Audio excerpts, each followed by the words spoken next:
سلام عزیزان گرامی، انشالله که همه تان لباس عافیت بر تن داشته باشین.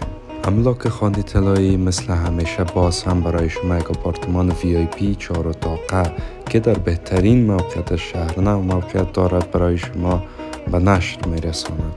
دارای 4 اتاق عصری، آفتابراخ، نمادار، با الماری‌های مفشن و دکوریشن عالی، با بالکن زیبا و نمادین که چشمانتان را میتونید توسط نمایهای بالکن نوازش بدین و اکثریت نقاط کابل از این بالکن شما تماشا نمایید. دارای 3 تشناب عصری، هر یک با دستشویی، شاور و بایلرهای مفشن در خدمت شما عزیزان می باشد. راه میمانخانه جدا با یک تشناب عصری، دارای مساحت 173 متر مربع، دارای لفت 24 ساعته، مرکز گرمی، سیستم امنیتی و گاردهای مجهز. معلومات بیشترتان را میتونید توسط واتساپ از ما دریافت نمایید.